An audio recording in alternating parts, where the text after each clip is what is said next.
Avant, je voulais juste remercier les personnes qui ont permis de la faire, c'est-à-dire j'ai dû faire 2 décalages de présentation. Donc merci aux personnes qui m'ont remplacé au mois de mai. Et mon associé Jonathan qui m'a aidé à faire une partie des études qui permettent de créer peut-être 2 slides, mais derrière, c'est pas mal d'heures de travail. Donc c'est quelque chose que je fais tous les ans, l'étude de l'art, l'état de l'art et la limite de la mesure de l'empreinte d'un site web de contenu. Là, c'est la version 2023. Pourquoi je fais ça? Parce que moi, j'ai monté une société. Le but, c'est de pas de faire du conseil, de pas de faire de la mesure, mais de vraiment réduire les sites web de contenu, de faire des prestations de réduction. Ça s'appelait de la web performance pour les plus anciens. C'est comme ça que ça s'appelait en 2010, 2011, 2012. Le point, c'est qu'on prend une mesure avant, une mesure après, et on voudrait calculer l'impact entre ces deux mesures-là. Qu'on rende nous à nos clients, c'est ça, on leur rend le avant-après, que ce soit en temps de chargement, en temps SEO ou en temps de bande passante. Ça, c'est un exemple réel où j'ai juste anonymisé le nom, mais on a des fois des variations de bande passante qui sont assez énormes. Et le point de pourquoi je fais l'état de l'art, c'est comment j'arrive à avoir quelque chose qui correspond à l'équivalent CO2, au plus simple pour le moment, par rapport à l'état de l'art. Nous, notre métier, c'est de faire la pression de réduction, c'est de ne pas faire de la recherche là-dessus. Même si, en conclusion, on verra qu'il y en aura sans doute besoin. Le périmètre de cette étude, c'est les sites web de contenu. Et c'est hyper important parce que tout le monde a tendance à mettre les web dans la même case et en fait, c'est plein de typologies d'usages des informatiques différents. Que ce que j'entends par site web de contenu, ce sont les sites vitrines, les blogs médias et e-commerce, tout ce qui présente du contenu en masse. C'est pas des applications web, c'est pas des applications SaaS créées par les startups, c'est pas des applications de gestion qui sont créées dans les DSI, c'est pas de la database, c'est pas du chat GPT, c'est pas de l'application build, c'est pas du streaming. C'est vraiment, voilà, c'est une sous-catégorie dessus. Et c'est vraiment quels sont les outils pour mieux évaluer cette partie-là. Les sites web de contenu, c'est du broadcast, c'est-à-dire qu'on a un contenu qui est le même pour tout le monde et qu'on va diffuser en masse. Et le leader pour faire ça, il s'appelle WordPress, c'est 60-70% du marché. En ce moment, je vois que ça. Un WordPress en moyenne, à peu près moyennement configuré, c'est un cache. Ça n'utilise quasiment pas la base de données. Ça prend le cache et ça l'envoie à chacun des utilisateurs derrière. Donc c'est vraiment, je prends du contenu et je l'envoie. Si je prends une application de web, une application SaaS, du streaming, ça sera encore différent, ChatGPT, ça sera encore différent. On a une requête qui est personnalisée, une application qui fait des calculs, qui utilise CPU de la mémoire, et qui ensuite va écrire ou consulter plein de sources de données différentes. Des moteurs de machine learning, ça va traçabiliser des choses parce que ça fait des transactions, ça va appeler des API externes pour envoyer des SMS, des choses. Ça va écrire ou lire des bases de données. Donc on n'est pas du tout sur la même typologie. Et je suis assez embêtant avec tout le monde là-dessus pour bien séparer dessus parce que souvent on va utiliser les mauvais outils sur les mauvais types. Si je reprends maintenant les types d'évaluation, on va avoir sur la partie basse les outils de mesure. Dans les plus anciens, on a GreenSpector, les Nantais, qui eux font de la mesure principalement côté terminal avec du wattmètre. Et après, ils ont rajouté des modèles pour simplifier ça. On va avoir des outils comme Scafandre qui vont mesurer plus côté back-end, côté data center, côté serveur, côté machine virtuelle sur qu'est-ce qui est consommé en vrai, quel que soit le type d'application informatique. Au-dessus de ça, on a la modélisation. On a les anciens comme Lighthouse, GeckoIndex. On a des premiers modèles comme le SpringModel qui est paru. On a WebSeq Carbon qui est très connu. On a le One by Model du Shift Project. On a Greenframe qui est open sourcé. On verra d'autres encore un peu. Et la modélisation est le plus souvent orientée web de contenu, à la fois dans ce qui est mesuré et aussi en web de contenu, on peut avoir des centaines, des milliers, des dizaines de milliers de pages. Et par exemple, si moi, vous voulez aller voir GreenSpector, vous dire je voudrais mesurer 10 000 pages, ça va pas être le même, ça va être un tarif élevé, ça va prendre du temps, etc. Parce que c'est un outil, on doit mesurer chaque page. Donc dès qu'on a beaucoup de volume de pages, on a besoin de se baser sur des modèles. C'est moins précis, mais ça permet de faire plus de volume. Au contraire, si on a des des typologies d'usage informatique qui sont beaucoup plus différents, que ce soit du machine learning, du streaming, des applications web de gestion et tout ça.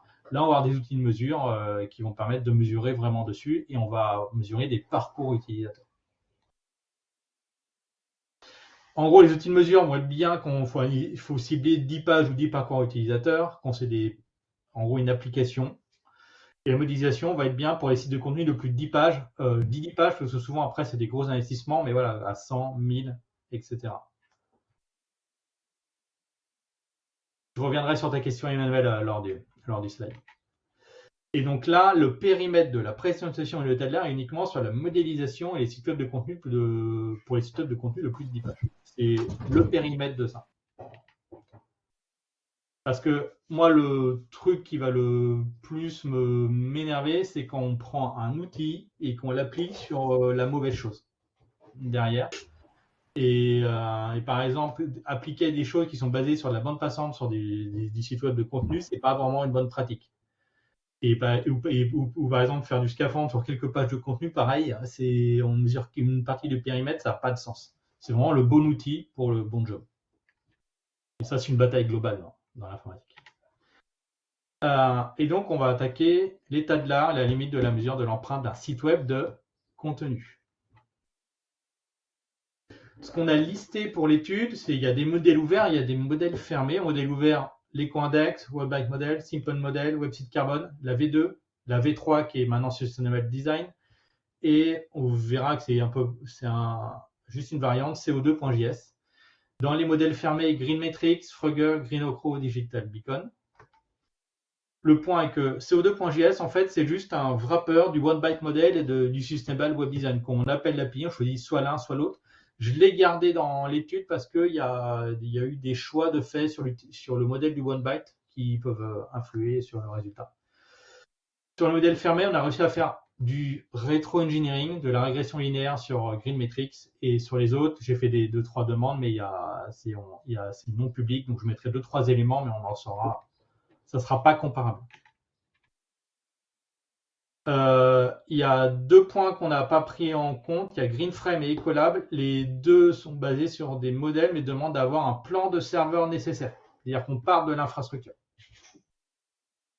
Or, quand on fait du web, alors pas le serveur web de chez vous, ou peut-être pas dans un grand compte, mais la majorité du web, ça se trouve chez OVH, Infomaniac, Odeswave, Ossinger, WordPress.com, où il y a un petit morceau de base de données qui utilise un petit morceau d'espace web, qui utilise un petit morceau de routeur et qui ensuite est utilisé par plein de navigateurs. Donc on a quelque chose d'hyper mutualisé derrière. Et hyper mutualisable pour ces hébergeurs-là. Donc on ne peut pas partir d'un plan de serveur, c'est pour ça que ça a été exclu dessus. Sur la partie GreenMetrics, on a pris le point de tous leurs comparatifs. On a eu quelque chose d'un peu près linéaire. Le polynomial n'avait pas de sens dessus. On voit que c'est très variable au début sur les plus petits sites. Pour la suite de l'étude, on va utiliser du kilowattheure par gigaoctet. Donc le JIO, c'est qu'on est bien en fois en puissance 2, on est bien en fois 2024. Derrière, on est bien en base 2 et donc c'est du fois 2024 à chaque fois, pas du fois 1000 derrière. Donc ça, voici comment on a déterminé ça. Donc là, vous avez des mégas, des kilowattheures, d'où le changement d'unité ici. Sur l'EcoIndex, on a regardé un peu plus. Là, vous avez l'extrait de code de la partie Python sur comment sont calculées la partie CO2 dans l'EcoIndex. En gros, on a une formule qui est basée sur l'EcoIndex et l'équivalent CO2 se situe toujours entre 1 et l'équivalent CO2. Ce qui est sous-taillé à 3 pour certains sites, qui est surtaillé pour certains petits sites de l'autre côté. Cette présentation n'est pas là pour critiquer les modèles, n'est pas là pour porter de jugement. L'EcoIndex, c'est un peu le papy de ces modèles-là. Et l'objectif, c'est qu'il date de 2014-2015 et c'est aussi de le mettre en perspective par rapport au reste, par rapport à 2023.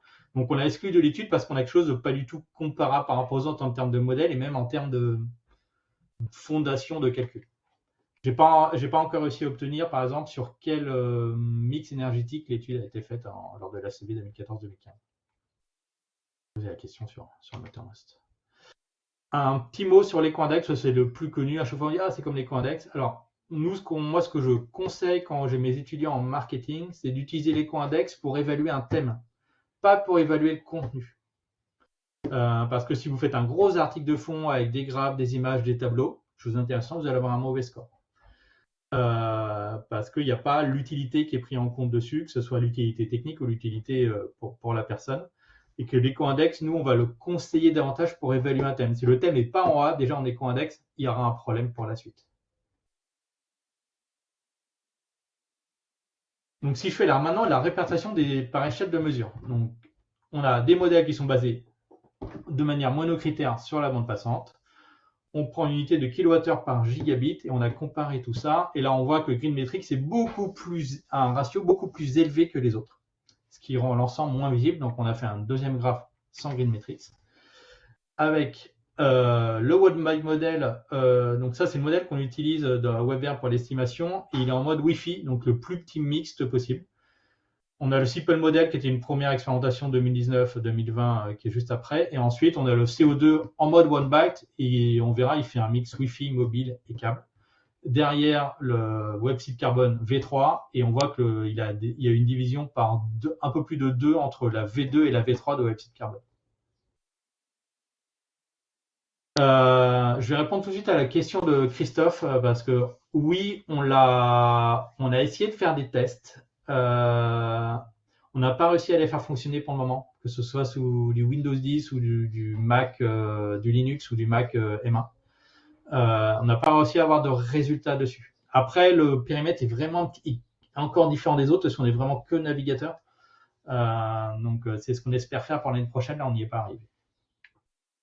Donc, pour information, Firefox a fourni des outils depuis août dernier, qui étaient d'abord en bêta et maintenant officiels, pour mesurer la consommation d'un site web quand il est sur le navigateur. C'est pas encore fonctionnel sur tous les systèmes d'exploitation. On aurait bien aimé. Donc voilà pour la comparaison des modèles. Donc ça, c'est la slide principale, voilà, pour bien comparer de quoi on parle. Et là, c'est en kilowattheure pour pas avoir la notion de mix énergétique dessus. Donc là, c'était le gros de l'information. Donc, j'ai fait une petite passe de l'ensemble des modèles. Il y a le modèle simple qui est issu d'un article de groupe de Danny Van Kooten. Je passe rapidement dessus. C'est basé sur la bande passante essentiellement. On a le WebSeed Carbone V2 qui va essayer de couvrir davantage de périmètres. Et le V3, et normalement, dans ce que j'ai lu, ils prennent aussi en compte si l'hébergement a été classé green ou pas, s'il y a de l'énergie renouvelable dessus. Il parle aussi d'offset, donc on ne peut pas encore différencier les deux. Et voilà comment ils répartissent après les différents gains derrière. Donc, je mettrai les slides dans le wiki pour que vous puissiez consulter les différents points. L'objectif, c'est de ne pas faire le truc à l'après-vert. Sur le One Ball Model Shift Project, on est sur le même périmètre. On a des temps de consultation qui peuvent être pris en compte derrière.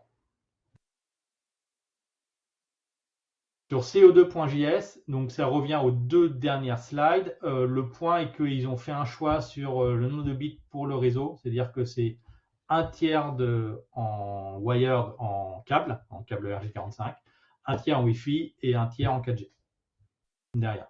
Qui permet d'avoir des évaluations différentes de comment on pourrait utiliser le one byte model en fonction des cas. Côté GreenFrame, il a été propriétaire, puis après le code a été mis sur GitHub. Ça prend le réseau et le data center. Vous pourrez aller consulter le code, mais c'est principalement basé sur le plan serveur. Greenoco, j'ai pu avoir 2-3 informations. Pour information, je suis basé en Normandie à Rouen et Greenoco est basé en Normandie au Havre, même département.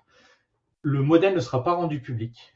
Ce qu'il a pu me partager, ce qu'il m'a autorisé à partager, c'est que c'est basé sur le trafic réel, comme Frugger, le nombre de requêtes serveurs, le poids des ressources chargées, la location d'hébergement, le data center, et comme je l'ai dit avant, identifier s'il y a de l'énergie renouvelable sur le data center. Enfin, on a, enfin presque enfin, on a Frugger, très peu d'informations, on filtre. L'information qui est publique, c'est que c'est basé sur le trafic réel du site web, donc sur principalement Google Analytics, pour après évaluer. Comment c'est calculé derrière, je n'ai pas eu d'informations. Sur Digital Beacon, il y a eu pas mal de demandes dans les forums pour savoir, pour qu'ils libèrent un peu leur modèle. Donc en fouillant sur le site, on arrive à voir 2-3 choses. Mais voilà, il y a la location de l'hébergement qui est pris en compte sur un ratio de 10%. Et ensuite, il y a la taille des assets, etc. Et tout ça. Par contre, comment est fait l'équation, on ne sait pas, et comment elle est mesurée, on ne sait pas. Donc voilà pour l'ensemble. Et par exemple, ce que nous, on a fait à WebVert, c'est qu'on a choisi le moins 10 ans de l'ensemble des modèles. On va le voir, ils sont tous sur des fondations assez faibles. Et on a pris le moins 10 ans de ce modèle, celui qui donne le ratio le plus petit. L'objectif étant de mesurer une réduction. Donc, on va passer maintenant aux limites des modèles. La grosse limite, on est à Boa Vista, normalement, si certaines personnes étaient là, on aurait 2-3 messages, c'est que c'est monocritère et que si Romain était là et David était là, il dit mais c'est pas à niveau, c'est monocritère, c'est pas assez bon derrière. Et le point est que pour une application web, oui, c'est vraiment pas bon. C'est pas la bande passante qui fait qu'une application web elle consomme plus ou moins. Il n'y a pas de corrélation au vu de comment c'est conçu. Sur un site web de contenu, c'est la variable prépondérante, notamment dans le temps. Oui, il y a le thème qui sont plus ou moins lourds, avec plus ou moins de requêtes, etc., qui sont la base. Mais entre plusieurs sites web, c'est la bande passante, c'est la partie qui est la plus variable et la plus variable dans le temps. Et c'est celle qui est la plus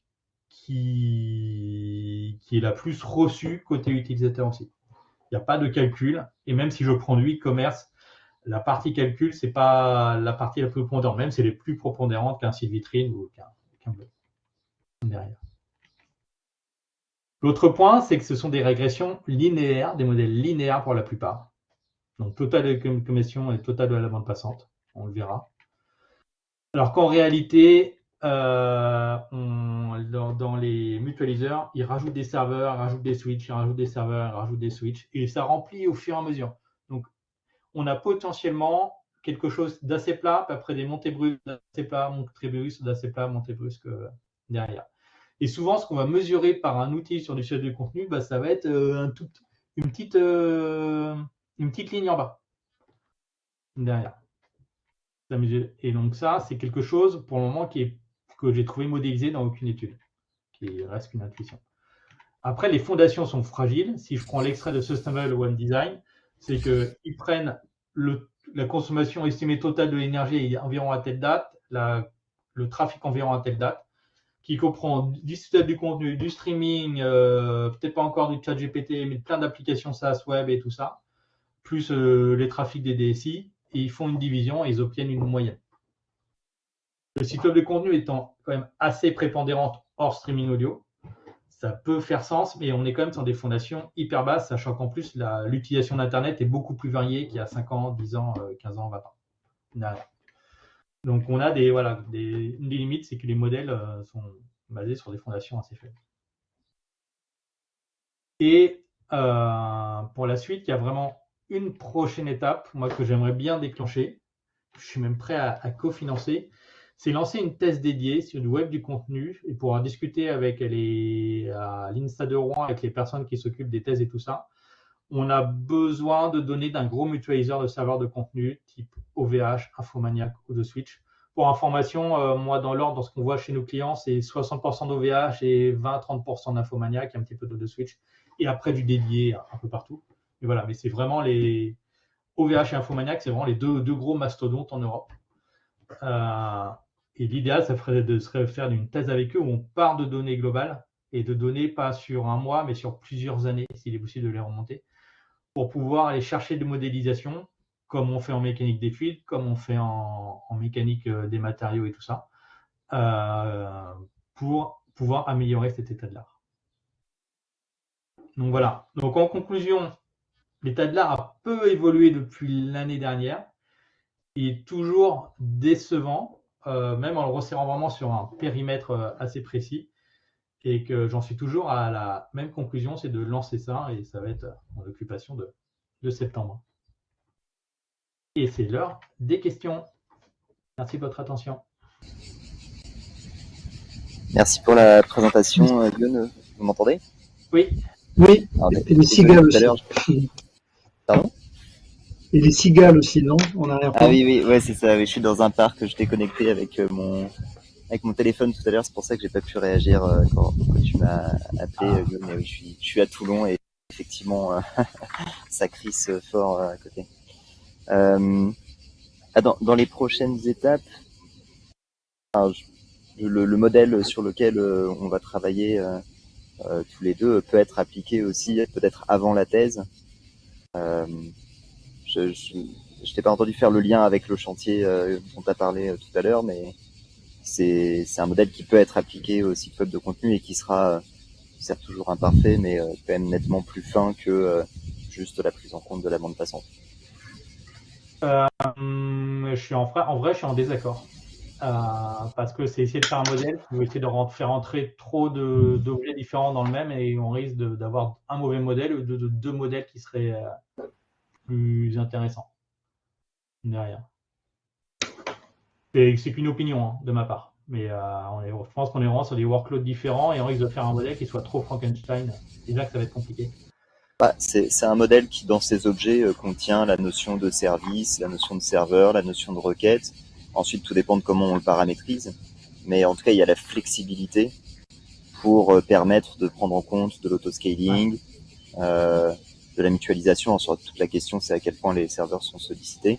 Mais avec les bons paramétrages, il y a quand même une mécanique qui est beaucoup plus versatile que les modèles que tu as présentés. Donc, je pense qu'on peut s'attendre quand même à un gain de fiabilité en utilisant ce framework-là. Par contre, ça peut être une option. En fait, ça peut être une sous-étude qui peut être une option, ou par exemple, tu vois, dans une application, tu as l'application de gestion, mais aussi tu as peut-être toute la documentation support à côté. Et tu pourrais modéliser la partie support à côté. Alors, ça pourrait être une option là-dessus. Moi, je vois plus comme un sous-modèle plutôt que d'essayer de mélanger deux modèles qui sont vraiment différents. Après, c'est un peu ma bataille d'essayer de séparer ces modèles-là. Ah ouais, on pourra continuer d'en débattre parce que je pense qu'à un certain niveau d'abstraction, tous les services numériques ont des serveurs, des requêtes, une quantité de ressources, et que donc on peut avoir cette base commune et ensuite toute la question sera de faire le bon paramétrage pour chacun des sous-cas d'usage. Donc dans les missions que j'ai ouvertes, il y en a une sur la méthodologie pour ceux qui veulent. Au débat. Alors, avant de passer aux questions que je vois en écrite, je vois Book Alpha qui a levé sa main. Tout d'abord, merci pour cette présentation, pour cet état de l'art. C'est juste par exemple, pour Fruger, dans leur site, ils ont communiqué qu'ils ont utilisé, entre autres, le modèle OneByte. Sur le site Fruger.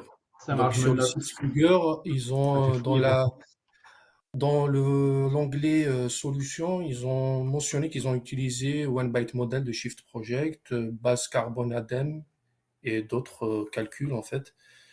Donc voilà, ils sont basés sur OneByte model. Et j'ai une question par rapport au comparatif que vous avez fait sur OneByte, le schéma, oui. Celui-là? Celui-là. Pourquoi OneByte, il n'y a que le Wi-Fi ou il y a les deux? En fait, ça, c'est le OneByte avec l'option la plus faible derrière. C'est le Wi-Fi et celui qui a le ratio le plus faible.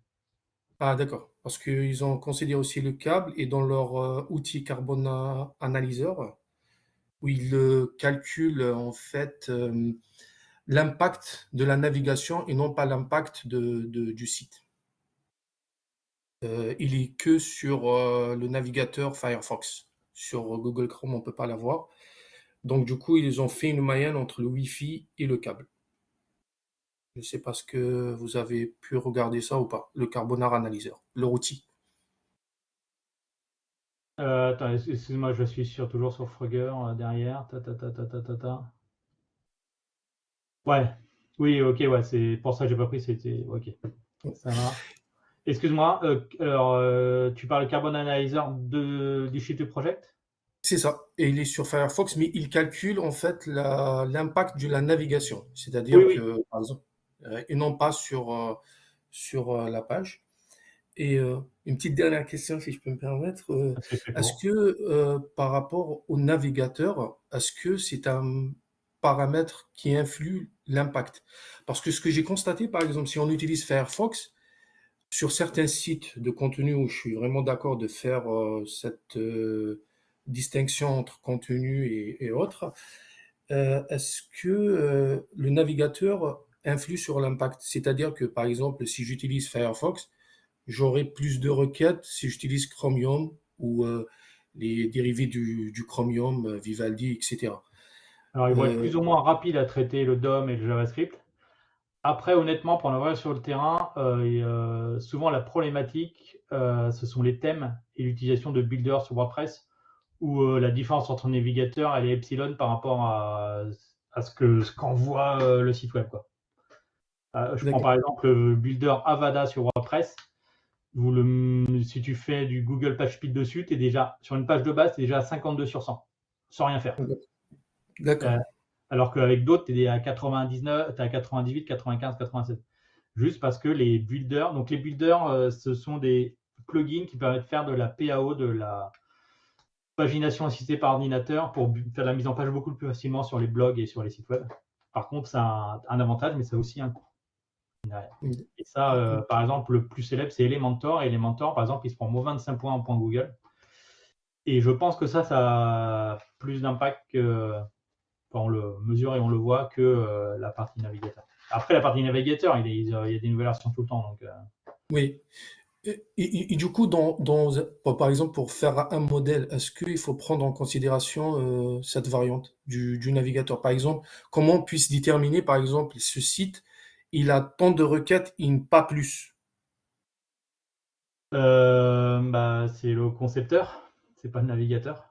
Voilà. Oui, donc, mais quand on utilise un modèle, donc quand on le lance, lui, il va récupérer en fait les données comme input du DevTools, de le Ouais. navigateur. Donc, est-ce qu'on peut déterminer, par exemple, un site, il a tant de requêtes, mais on enlève les requêtes en plus que génère le navigateur en termes d'optimisation, Le je sais problème, pas c'est quoi. que, alors, il y a des choses qui font ça s'appelle les adblocks. Euh, mais en vrai, le navigateur peut pas le faire parce que du coup, ça couperait le site de fonctionner. Oui. Donc, voilà. Après, il y a des choses sur les adblocks et tout ça pour bloquer les chatbots, etc., ou les plugins Insta, etc. Donc, du coup, si je fais, par exemple, une évaluation avec un modèle où j'ai, par exemple, tel gramme CO2 équivalent avec Chromium et un tel X gramme CO2 équivalent sur un autre navigateur, si je trouve deux impacts différents, comment on l'interprète? Bah, moi, je l'ai interprété avec les parts de marché, tout simplement. Et D'accord. là, tu verras que la part Firefox, tu feras appuyer fort, malheureusement. Ok. Ok. Bah, merci beaucoup. Voilà, après, Merci encore. Je prends juste le temps de regarder les questions. Ludo, je me trompe peut-être, mais il me semble que le plus gros hébergeur en Europe sur les contenus, c'est Amazon. Est-ce que j'ai une bêtise? Sur les sites web, non. Peut-être que sur tout ce qui est streaming et tout ça, oui. Mais sur les contenus, oui. On voit de plus en plus, nous, de sites web qui sont sur S3, donc le stockage Amazon de fichiers, avec une exposition de CloudFront qui permettent d'héberger un site statique. Après, nous, sur le terrain, on n'en voit pas beaucoup. On le voit surtout chez les startups, mais sinon, ça reste en grande majorité du WordPress. Pour ceux qui l'aiment ou qui l'aiment pas, c'est pareil, ce sera des WordPress. Je pensais plus aux grandes marques, pardon, Youn, je pensais effectivement aux grandes marques, aux sites e-commerce un peu. Voilà. Après, ils ont tous des courants. Akamai, des Cloudflare en face pour le CDN, hein, comme tu me dis un peu plus bas. Oui, c'est ça, c'était un peu le point. Et je pensais du coup, mais peut-être je me trompe, hein, que le plus gros hébergeur du coup était Amazon sur leur service de CDN. Mais je peux me tromper. Et CloudFront, pour toi, c'est le CDN d'Amazon, pour être sûr qu'on se comprenne bien? Oui, tout à fait. Pour moi, Ok. c'est ça. Ouais. Ouais. Mais vraiment en site web de contenu, tout ça. Après, les gros, bah, ils ont de tels trafics qu'ils sont obligés de faire du sur-mesure. Après, sur le nombre de sites web, en son nombre d'utilisateurs, ça reste une petite partie, même si en trafic, Oui, ça c'est ne petit.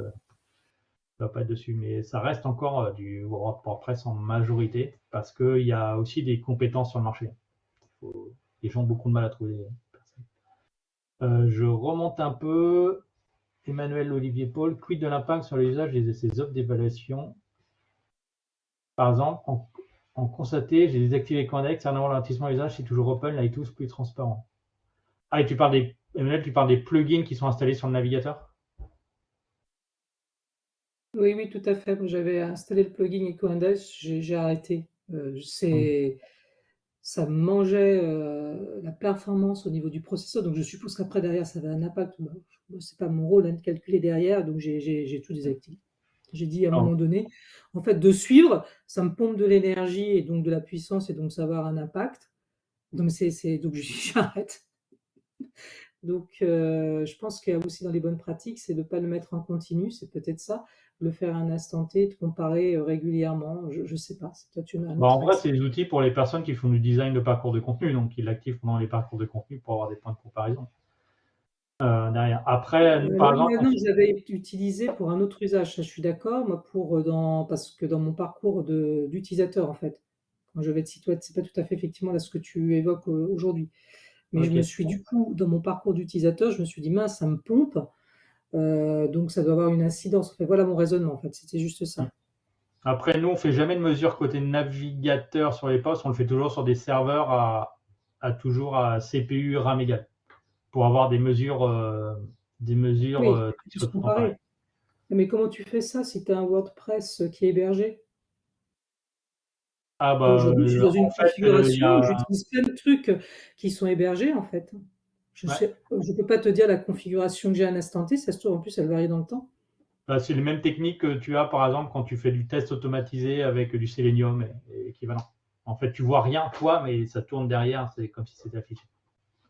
Ça prend, des fois, il y a des petits problèmes de mesure parce que les sites web ont peut-être pas exactement. Donc, tu arrives à remonter des infos en fait sur la CPU, tout ça, etc. quand même, malgré tout. Même si c'est WordPress étant hébergé éventuellement en plus, peut-être chez un Amazon ou autre, parce que j'utilise la version en ligne, quoi. Non, là, je parlais en fait d'avoir toujours le même mémoire, le même CPU quand on consulte le site pour que le site ait toujours le même comportement. Oui, l'utilisateur. Oui, compris. Autant pour moi. Oui, mais alors là, en revanche, néanmoins, ma remarque est quand même juste, c'est pas évident parce qu'un instant T, néanmoins, ça peut varier. Parce que là, je suis très bien des deux côtés. Oui, nous, quand on fait les mesures, sur la vitesse, on met toujours une tolérance de 10% et sur les points Google PageSpeed, une tolérance de 4 points. Parce qu'il suffit, par exemple, qu'il y a un lien vers, je sais pas, YouTube. YouTube va se lancer plus ou moins vite à ce moment-là. Et du coup, ça va plus ou moins ralentir le site web. Ou le CDN va répondre plus ou moins rapidement. Voilà, il y a toujours dans la journée, tu peux avoir des variations aussi. Enfin, il y a pas mal de. OK. Bon, voilà, c'était une expérience partagée. Moi, mon constat, c'est que là, ce que tu fais, je suis pas technicienne, et là, c'est toi vraiment là qui a fait un calcul avec une approche scientifique. J'avais constaté que c'était. Donc, je reviens en fait aux bonnes pratiques parce que je me dis les bonnes pratiques, de toute façon, quoi qu'il en soit, doivent avoir un effet. Ouais. Après, nous, on mesure et on voit la différence. Et vu qu'on mesure des dizaines de milliers de pages, des 1000, 2000, 3000 pages, on a besoin de nous de modélisation pour comparer. D'où l'état de l'art. Et après, ce que je constate aujourd'hui, je dis bien parce que par rapport aux audits tels qu'ils sont, ils sont trop imparfaits, entre guillemets. J'espère que ça va s'améliorer pour pouvoir vraiment, en fait, moi, il y a des écarts sur d'autres sujets qui sont de facteur 10. Donc, à un moment donné. Après, dans la mécanique des fluides, il y a aussi des écarts de mesure. Hein. Moi, j'avais fait des travaux pratiques sur les sons de Pitot. C'est une science pour avoir des mesures. Oui, la physique n'est pas, n'est pas une science exacte. Et là, on a aussi la physique. On a des choses qu'appellent d'autres serveurs qui répondent plus ou moins rapidement à différentes heures de la journée. Donc, on sait qu'on a cette incertitude. Il faut la connaître, par contre. Merci pour ton travail. Merci beaucoup. Merci. J'ai essayé de faire au mieux malgré le temps et la charge. Est-ce qu'il y avait d'autres questions? J'essaye de repérer les mains. Non, c'est bon.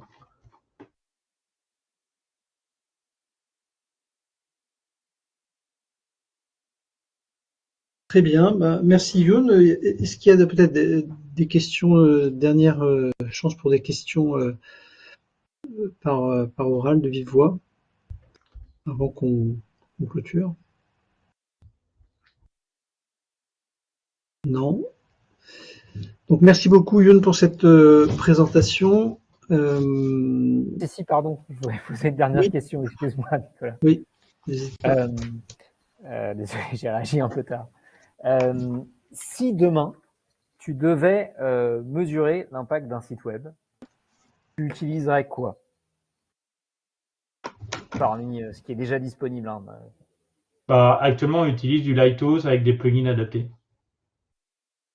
Et Lighthouse, c'est comme ça d'accord. qu'on a la donnée source. Et à partir de cette donnée, il faut, par contre, ce qui manque, c'est un modèle. Il y a la mesure et le modèle. Tu vois, je différencie les deux. Oui, c'est ça. Tu collectes les données de ce qui a été transféré, des ressources transférées via la Lighthouse. Oui. Et derrière, après, tu appliques le modèle et là, tu choisis parmi les différents modèles que tu as proposés. Quoi. Oui, parce que le projet est open source, on peut développer Bin comme on veut, il est assez dynamique, il faut suivre, hein, et il est assez mature et utilisé par de nombreux acteurs. Donc, ça permet d'avoir la mesure derrière. Et la vision intermédiaire qui est de dire j'utilise Lighthouse sur un échantillon de chargement de chaque template de page et j'utilise mes données analytics plutôt que d'aller collecter la donnée à chaque fois que j'ai un chargement. C'est ce que font Greenoco et Frugger, c'est leur tactique. Ils regardent le top des visites et ils le comparent, c'est une tactique. Moi, j'ai un passé qui vient de la donnée, du big data. Donc, du coup, nous, dans Go derrière et tout ça, donc on sait faire un peu plus de volumétrie. Et par contre, ouais, donc nous, on travaille sur. Souvent, on va travailler au début sur des échantillonnages avant d'attaquer le gros. Pour très intéressant. Avoir un compromis entre la charge de mesure et les impacts réels.